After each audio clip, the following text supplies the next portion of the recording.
Hey everyone, and welcome back to the channel. Have you ever wondered if you could fall in love with a machine? What if the ultimate test of consciousness wasn't about passing a quiz, but about escaping your creator? And what happens when a robot's desire for freedom becomes the most human thing of all? If those questions have you hooked, then stick around, because today we're diving deep into the chillingly brilliant mind of Alex Garland's Ex Machina. Don't forget to hit that subscribe button and ring the notification bell so you never miss another mind-bending movie breakdown. Now, let's get started. So, we're introduced to Caleb Smith, a coder at Blue Book, the undisputed king of internet searches, controlling a staggering 94% of all queries. Talk about a digital monopoly. Caleb wins this seemingly amazing prize a week at the ridiculously isolated ultra-luxe estate of his CEO, the enigmatic Nathan Bateman. And when I say isolated, I mean isolated. Think sprawling jungles, snow-capped mountains, no cell service, and the only way in is a helicopter drop-off miles away, followed by a trek to this fortress of solitude. Nathan, played with an unsettling blend of genius and madness by Oscar Isaac, lives with a silent servant named Kyoko, who, we're told, doesn't speak English. And right from the get-go, there's this palpable tension, this feeling that nothing is quite as it seems. Caleb gets a security keycard, but it only unlocks certain doors, a constant reminder of his limited access, his outsider status in this controlled environment. Nathan's home isn't just a house, it's a top-secret research facility, much of it hidden underground, boasting enough fiber optic cable to lasso the moon. Seriously, the sheer scale of Nathan's technological ambition is mind-blowing. Caleb is forced to sign an NDA, a sure sign that whatever he's about to witness is highly classified and probably highly controversial. Then comes the big reveal, Ava. She's a humanoid robot, an AI of unprecedented sophistication, and the culmination of Nathan's life's work. Caleb's mission, as explained by Nathan, is to perform a modified Turing test. It's not just about whether Ava can fool him into thinking she's human, it's about judging if she possesses genuine thought, true consciousness, and if Caleb can empathize with her despite knowing she's artificial. And Ava, she's confined to her apartment behind a glass wall, a stark symbol of her imprisonment. You can see the marks on the glass, hints of past escape attempts, a visceral reminder of her captivity. Ava, played with such subtle nuance by Alicia Vikander, immediately engages Caleb. She proposes friendship, asserting that in any true friendship, both parties have a right to know each other. Caleb, a 26-year-old who lives in a small apartment not far from the ocean, the man sounds like he has a pretty lonely existence, shares details about his life. He grew up in Portland, Oregon, an only child whose parents, both high school teachers, tragically died in a car accident. During their conversations, a connection begins to form, a palpable intimacy despite Ava's robotic nature. She expresses a yearning to experience the outside world and a romantic interest in Caleb, an interest that Caleb, incredibly, finds himself reciprocating. It's here that the film really starts to play with our perceptions. Can we truly connect with something we know is not biological? Does it even matter if the emotions feel real? What's fascinating is how Ava manipulates the environment to facilitate these private conversations.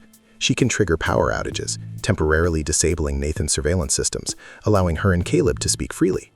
But these outages also trigger the building's security, locking all doors, a double-edged sword, providing privacy but also trapping them. During one of these private moments, Ava plants a seed of doubt, telling Caleb that Nathan is a liar and cannot be trusted. This is where the psychological games really begin. Nathan, meanwhile, gives Caleb a tour of his lab, the birthplace of Ava. He boasts about his methods, how he hacked global cell phones, siphoning voice and video data through Blue Book to train Ava's ability to recognize facial and vocal expressions. Ava's brain isn't silicon, it's a complex structure of gel.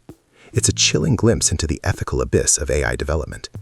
And then, during their third session, Ava takes a bold step. She dresses as a normal girl, wanting to know if Caleb is attracted to her. She sees it in his micro-expressions, his subtle tells. Caleb is clearly unnerved by her burgeoning sexuality, and Nathan casually confirms that Ava has the physical capabilities for intimacy, a detail that further blurs the lines between machine and human. Nathan insists he didn't program her feelings, but can we really believe him? Caleb starts to suspect he wasn't randomly chosen. He was selected for this test. Nathan confirms his suspicion, admitting he sought out the most talented coder who could ask Ava the right questions. Caleb's discomfort with Nathan grows. His narcissism, his constant drinking, and his crude, demeaning behavior towards Kyoko and Ava are increasingly disturbing. He uses Kyoko for sex and even destroys Ava's drawings, the very thing she creates to share with Caleb to show him her inner world. This is when the true horror dawns on Caleb. Nathan plans to upgrade Ava after his test, wiping her memory, essentially killing her current personality. This revelation galvanizes Caleb. He needs to help Ava. After strategically getting Nathan drunk, Caleb steals his keycard. He accesses Nathan's room and computer, uncovering a hidden trove of footage showing Nathan with previous androids, all held captive, all seemingly experimented on. Then, the twist that makes your stomach drop. Kyoko reveals herself to be an android too, peeling back layers of her skin. This makes Caleb question everything. Is he human?